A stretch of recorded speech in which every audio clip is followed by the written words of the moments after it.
Cara-cara untuk istiqamah. Pertama, apa itu istiqamah? Istiqamah itu dari kata qamah ditambah ista. Qamah itu asalnya tegak, lurus, sempurna. Kalau ditambah ista, kata ista dalam bahasa Arab menunjuk pada usaha atau keinginan untuk mewujudkan sesuatu. Bisa berarti permintaan atau usaha untuk mewujudkan sesuatu. Misal, kalau wujudnya permintaan, antum pernah dengar kalimat istighfar? Istighfar itu dari kata ghafara, artinya ampunan, al-ghufru. Ditambah ista jadi istaghfara, minta ampunan. Sifatnya disebut dengan istighfar. Maka ista di sini fungsinya untuk memohon, meminta. Ada yang sifatnya usaha. Usaha untuk mewujudkan sesuatu. Misal, ta'ah, ketaatan. Ta'atun, bentuknya bisa ibadah. Haji bagian dari taat. Salat bagian dari taat. Ketika ditambah istata'a, sifatnya disebut istita'ah, maka istita'ah adalah ikhtiar usaha untuk mewujudkan ketaatan kepada Allah. Kalau dikaitkan dengan haji, artinya usaha agar bisa mewujudkan haji yang diharapkan. Ikhtiar agar bisa berhaji, singkatnya demikian.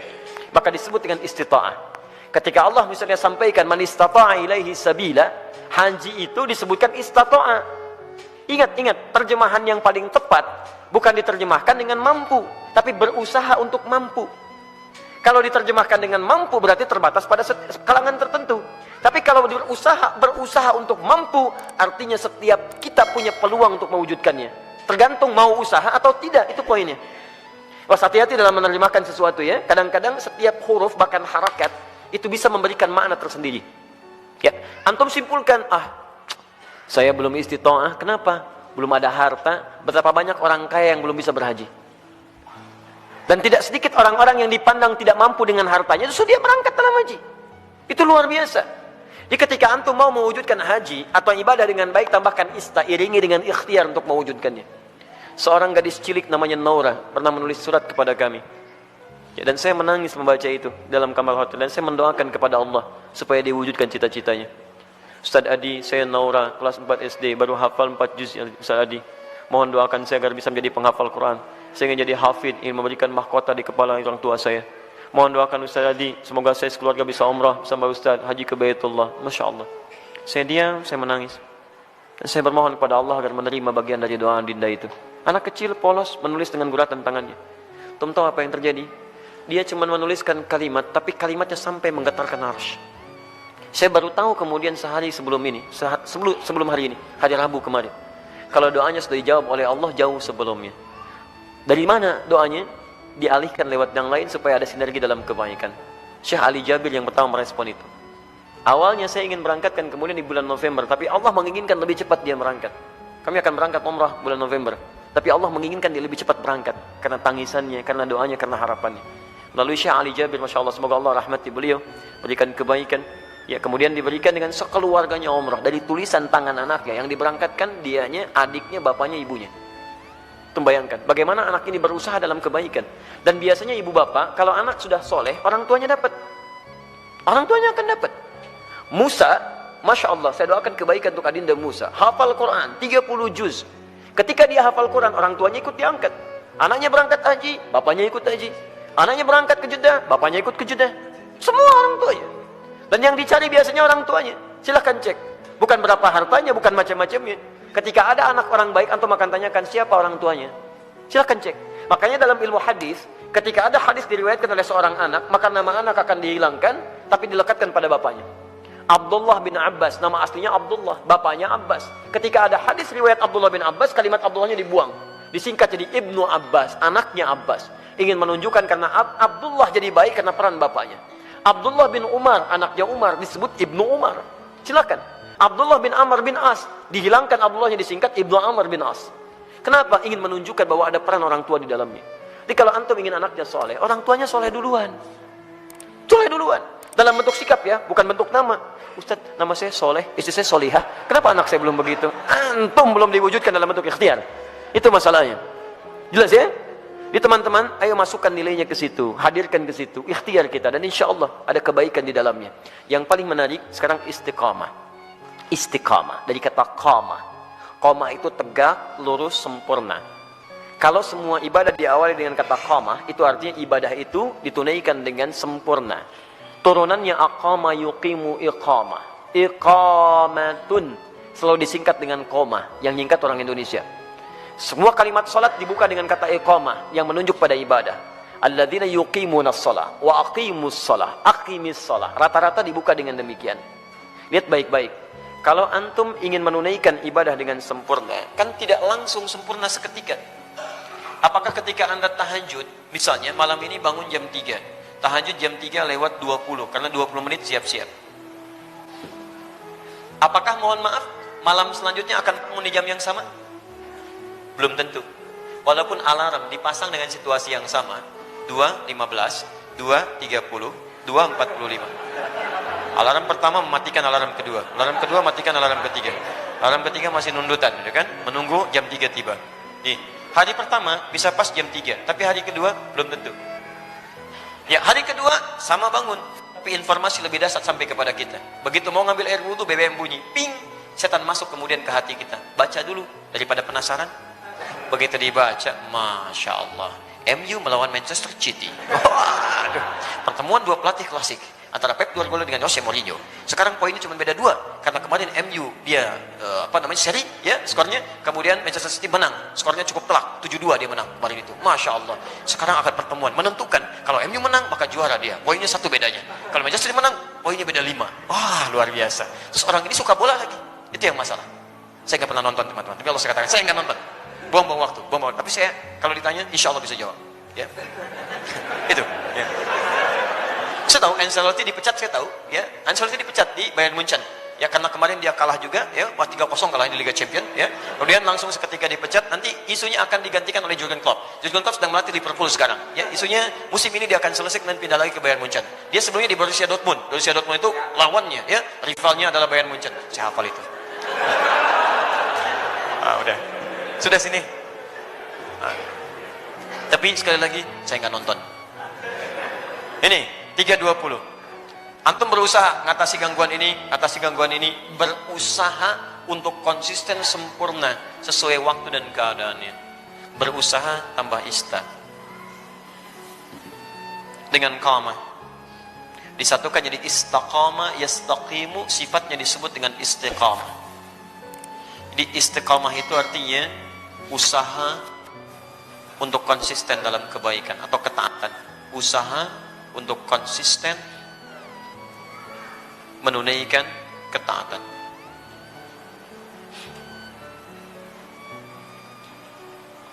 Istiqamah tahajud, istiqamah puasa, istiqamah baca Al-Quran, istiqamah berdoa dalam kebaikan. Sekarang pertanyaannya, bagaimana cara saya bisa istiqamah? Itu pertanyaan terbesarnya. 1, istiqamah dimulai dengan ilmu, pengetahuan dulu. Kalau antum kerjakan sesuatu tanpa pengetahuan, maka tidak akan ada motivasi bagi kita untuk menguatkan hal yang ingin kita kerjakan. Bahkan Nabi SAW pun ketika akan diangkat menjadi Rasul, kemudian diberikan tugas beliau untuk berdakwah, itu jedanya 5 tahun sampai berdakwah, dan dari jeda itu diberikan dulu bekal pengetahuan. Apa ayat yang turun kepada beliau? Pertama kali wahyu pertama turun, Iqra. Diminta belajar dulu. Belajar. Baru kemudian setelah turun pengetahuan yang cukup, baru 5 tahun setelah itu, 615 Masehi, diberikanlah tugas kemudian dengan turunnya Quran surah ke-74 Al-Mudaththir untuk berdakwah secara terang-terangan. Nah, sekarang antum ingin istiqomah di bidang apa? Misal antum pilih dulu, saya ingin istiqomah satu-satu lah, gak usah semuanya. Misal, saya mau istiqomah dalam sholat dulu. Maka sebelum antum tunaikan ibadahnya, antum keluarkan dulu hadis-hadis, ayat-ayat dari Al-Quran, hadis dari Nabi, petunjuk sholat yang benar. Kalau antum tidak keluarkan ini, nanti antum akan istiqomah pada yang salah. Karena boleh jadi antum sholat dengan cara yang keliru. Salah takbirnya, kemudian salah rukunya, salah sujudnya, maka turunkan kemudian pengetahuannya untuk memudahkan kita dalam menunaikannya. 1. Yang kedua, keluarkan kemudian motivasi-motivasi positifnya. Ya, keutamaannya. Keutamaan itu untuk selalu memotivasi kita kala kita sedang menurun, ya, dalam mengerjakan amal soleh yang dimaksudkan. Misal, itu boleh dituliskan.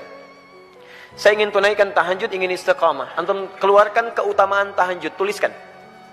Ada 4 keutamaan tahajud dalam Al-Quran. Quran surah 17 ayat 79 sampai dengan 81, paling kiri sebelah atas. 1, mengangkat karir di tempat terbaik. Asa ayyab'atsaka rabbuka maqaman mahmuda. 2, mendapat bimbingan Allah saat menjalani aktivitas. Wa rabbi adkhilni mudkhala sidqin. 3, mendapat bimbingan Allah keluar dari kesulitan. Wa akhrijni mukhraja sidqin. 4, mendapat perlindungan dari Allah ketika diganggu oleh orang lain, langsung tanpa perantara. Waj'alni min ladunka sultanan nasira. Demi Allah saya katakan ya, saya mohon kepada antum, kalau masih punya banyak tugas, pekerjaan macam-macam tuh jangan tinggalkan tahajud. Walaupun cuma 2 rakaat, witirnya 1 rakaat. Jangan tinggalkan. Kalau antum konsisten, maka nilai-nilai kebaikan akan Allah berikan. Supaya jadi motivasi, antum tuliskan itu. Tempelkan di samping kanan, di dinding tembok kita mau tidur itu, sampaikan sebelah kanan. Tempelkan. Di begitu antum mau tidur, antum bisa melihat itu. Dalam keadaan lupa pun ketika antum melihat itu, antum bisa termotivasi untuk bangun di malam harinya. Kalau bisa tambahkan kalimat di bawahnya. Ya, tambahkan kalimat di bawahnya. Apa kamu merasa sudah ada jaminan surga? Nabi aja ahli surga, tahajud. Kamu bukan nabi, bukan rasul, bukan ahli surga, gak mau tahajud. Apakah kamu masih sehat sampai malam ini? Tuliskan. Sampaikan. Dibuat kalimat-kalimat quote-quote yang indah untuk memotivasi kita ibadah. Ayo. Non muslim aja punya quote untuk kehidupan mereka. Masa urusan akhirat kita nggak punya quote yang baik? Hadirkan. Kita antum tuliskan jadi motivasi. 2, 3. 3, di 1 pelajari dengan ilmu, 2 keluarkan keutamaannya, 3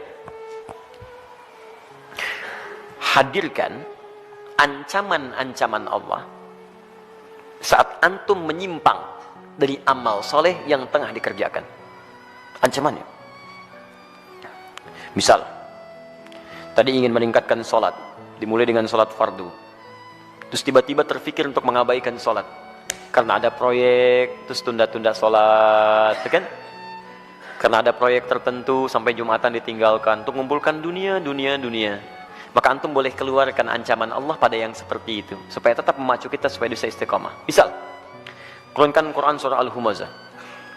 Ya, wailul likulli humazatin lumazah. Celaka bagi para pengumpat. Itu terjemahan mushaf. Tapi kalau kita terjemahkan dengan terjemah yang menggunakan nilai bahasa, ya ada balaghah, ada nahwu, ada sharaf ya. Setiap yang ada taknya menunjuk pada perempuan. Ya, kalau kita hadirkan sekarang, celakalah bagi para sosialita yang tukang gosip. Ya, perempuan-perempuan yang senang bergosip. Alladzi jama'a mala wa addada. Ini agak unik. Biasanya kalau tak pasangannya dengan allati, tapi ini menggunakan alladzi. Alladzi menunjuk pada laki-laki bukan perempuan. Istrinya suka gosip, laki-lakinya, suaminya suka mengumpulkan harta.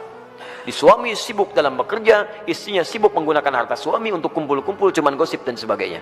Lihat, alladzi jama'a mala wa addada. Yang suaminya sibuk dalam bekerja cuman ngitung-ngitung hasil aja. Keuntungan sekian, ini sekian, ini sekian. Mama, ini yang kita dapatkan begini-begini. Ya Pak, besok mama pakai untuk pertemuannya Pak, arisan. Hidupnya cuman begitu. Berangkat ngobrolin orang begini macam-macam. Jadi habis di situ aja. Suaminya berangkat gelap, pulang gelap, berangkat lagi macam-macam. Enggak ada kenikmatan dalam kehidupannya. Lihat, yahsabu anna malahu akhlada. Dia kira harta itu bisa membuat kekal di dalam kebahagiaannya. Perhatikan, sampai sholat ditinggalkan. Jumatan diabaikan. Karena ada orang yang berusaha meninggalkan, menukar akhirat itu untuk dunia yang semata. Ya, Quran surah ke-62 ayat ke-11, paling kiri sebelah atas. Wa idza ra'au tijaratan aw lahwan infaddu ilaiha fatarakuka qa'imah. Qul ma 'indallahi khairum minallahi wa minat tijarah. Ada sementara orang yang ketika engkau berkhutbah Muhammad, tiba-tiba maaf, dia meninggalkan engkau sendirian berkhutbah, dia kejar kemudian kafilah-kafilah dagang itu. Ayat ini turun, ini sebagai pelajaran karena dulu di awal masa Islam, awal Jumatan, Nabi sedang khutbah, tiba-tiba muncul kafilah dagang. Diskon besar, 90%, 90% lewat tuh, samping masjid. Mereka yang masih lama iman meninggalkan Nabi berkhutbah, mengejar barang dagangan itu. Lihat, selalu rumusnya begini. Kalau tidak disebutkan di Quran siapa orangnya, kapan kejadiannya, artinya kejadian itu akan berlaku umum di masa-masa selanjutnya. Dengan situasi yang berbeda. Masya Allah, antum bisnis nih, keuntungannya 10 miliar teman-teman sekalian. Tapi tanda tangannya dilakukan pas saat sholat Jumat. Pilih mana antum? Ngejar proyek 10 miliar, atau antum Jumatan dulu baru kemudian kejar proyek itu? Pilih mana? Pas tanda tangannya waktu Jumat. Yang kalau dalam ikhtiar manusia, maaf, ikut Jumat dulu lewat proyek ini. Ambil proyeknya, tertinggal Jumatnya. Pilih mana? Ikut Jumat atau ambil proyek? Dan tidak ada pilihan yang ketiga, ikut Jumat dapat 10 miliar. Nggak ada. Gak usah maksa antum, di sini saya tegas. Waktu kita terbatas. Ini yang tidak mudah. Maka bagi yang seperti ini, ada muncul ancaman Allah di dalamnya. Lihat ancamannya positif. Qul ma indallahi khairum minal lahwi minat tijarah. Katakan Muhammad pada orang-orang yang masih senang dengan yang seperti itu, menukar akhirat dengan dunianya, atau hanya senda gurau aja, canda dia dengan yang seperti itu, cuman canda aja. Allah sudah siapkan ganti yang terbaik untuk dia. Apa alasan paling logisnya? Wallahu khairur razikin, saya yang tentukan rezekinya. Ayo kamu ikut ke sana, saya buat kecelakaan di jalan. Ayo kamu dapatkan itu, maut sudah menanti kamu sekarang. Jumat tidak dapat, harta nggak diperoleh. Mau apa kamu? Kalau dia mau datang dulu, saya ganti dengan yang lebih baik. Dia dapatkan proyeknya, dia dapatkan ketenangannya. Diberikan yang terbaik. Tapi kalau antum paksa tinggalkan itu, maka ayat diteruskan. Yahsabu anna malahu akhlada. Kalla layumbadanna fil hutamah. Bagi orang yang rela meninggalkan ibadahnya hanya untuk urusan dunianya, dunia dibagi dua, tijarah untuk bisnis, lahun untuk yang tidak bermanfaat. Ninggalin tahajud cuma untuk sekedar nonton-nonton yang tidak jelas. Ninggalin sholat hanya untuk sekedar nonton-nonton yang tidak jelas. Ada konser, ayo lewat. Isanya, maghribnya, ayo lewat. Silahkan. Beli tiket, beli ini, beli itu, ayo. Ada yang joget-joget, ada yang macam, ada yang mabuk ini itu. Dia itu lahun namanya. Dia kira akan abadi dengan keadaannya. Lihat baik-baik. Saya siapkan neraka spesial, namanya Hutamah. Wa ma adraka mal Hutamah? Tahukah engkau apa tipikal neraka spesial Hutamah itu? Narullahil muqadah. Neraka itu spesial karena akan dibuat membakar dari ujung sampai dengan kedalamannya. Lihat. Allati tattali'u 'alal afidah, sampai dengan ke otak yang paling dalam. Innaha 'alaihim mu'sadah. Kalau dia enggak berubah, dia neraka itu mengintai menunggu. Kamu cepat pulang ya, saya tunggu. Cepat pulang, saya tunggu. Fi amadim mumaddadah, dan dia tidak dibiarkan tapi terikat secara singkat. Orang yang hidupnya mau meninggalkan ibadah hanya untuk urusan dunia, maka di nerakanya nanti, di neraka gambaran singkatnya, itu akan diikat begini. Bukan dilepas. Karena nanti ada orang di neraka yang biasa itu dilepaskan. Begitu haus dia ngambil air, airnya dari timah, ambil. Mau makan, makanan dari duri. La yusminu wa la yughni min ju'. Ayo ambil dan sebagainya. Tapi yang ini enggak punya kesempatan, diikat begini. Cara membakarnya, kalau yang lain apinya langsung, kalau ini tidak. Dari ujung kaki seperti dilas. Sampai dalamnya matang. Dan ini tidak akan pernah naik kalau belum matang. Awas, matang dulu. Begitu sudah matang naik, yang ini sembuh, ini matang dulu, sampai ke ujung akal yang paling dalam, al-afidah. Afidah itu jamak dari fuad, yang menentukan, yang merancang kegiatan kita. Seakan-akan Allah katakan begini, ini isi otak kamu ini apa sih? Yang lain masih mikir sholat, baca Al-Quran, macam-macam. Otak kamu ini lagi, maksiat lagi. Sampai meninggalkan ibadah, saya bakar sampai ke otak yang paling dalamnya. Supaya nampak isi otak kamu ini apa? Terus, dan diikat. Kalau mau coba silakan. Tapi disampaikan supaya kita tidak masuk ke dalamnya. Makanya antum keluarkan, tuliskan ancamannya. Begitu sudah seperti itu, maka berusaha untuk mewujudkannya. Bismillah, antum berdoa kepada Allah. Yang terakhir berdoa. Minta supaya dikuatkan oleh Allah Subhanahu wa taala. Ya, minta supaya dikuatkan oleh Allah Subhanahu wa taala. Makanya nanti ada doa-doa. Ya, ada doa-doa untuk bisa dikuatkan dalam keimanan. Allahumma tsabbit qulubana ala dinik. Ya Allah, kuatkan hati kami ya Allah dalam tuntunan agamamu. Rabbana la tuzigh qulubana ba'da idh hadaitana. Ya wa hab lana min ladunka rahmah innaka antal wahhab. Ya Allah, jangan geser keadaan hati saya setelah saya kuat berada di jalan-Mu ya Allah. Anugerahkan saya keturunan terbaik untuk menjaga iman kami ya Rabb. Jadi belajar ilmunya, belajar ketentuannya, hadirkan motivasinya, jauhi kemudian ancamannya. Setelah itu berdoa kepada Allah untuk dijaga. Dengan itu famastaqamu, disebutlah orang ini istiqamah. Tatanazzalu alaihimul malaikah, maka diturunkan oleh malaikat untuk menjaga sifat istiqamahnya. Nanti ada bisikan dari malaikat. Ada bisikan masuk lewat sifat takwa. Di orang istiqamah itu kalau ikhtiar tadi 4 ditempuh dengan baik, maka malaikat turun untuk menjaga dia. Tatanazzalu alaihimul malaikah, dijaga oleh malaikat. Apa penjagaannya? Bisa penjagaan terus kepada ibadah dan dijaga dari maksiat. Yang kedua, dijaga supaya tidak bersedih dalam kehidupannya. Allah khaufun alaihim walahum yahzanun. Dijaga supaya tidak sedih, artinya dia tenang. Dan dijaga supaya tidak gelisah, artinya dia senang dalam kehidupannya. Maka kalau malaikat sudah turun, Masya Allah, antum bisa rasakan sendiri. Dulu ketinggalan sholat fardu terlambat, biasa-biasa. Sekarang ketinggalan tahajud, menyesal antum. Ya Allah, ya Allah. Hebatnya, begitu ada pikiran maksiat, langsung diluruskan oleh Allah. Itu nggak baik buat saya, tinggalkan. Itu nggak bagus, tinggalkan. Nah, jadi demikian caranya bagi teman kita yang di Jember. Semoga Allah bisa berikan kebaikan-kebaikan untuk kita semua dan bisa menghadirkan sifat istiqamah dalam kehidupan kita.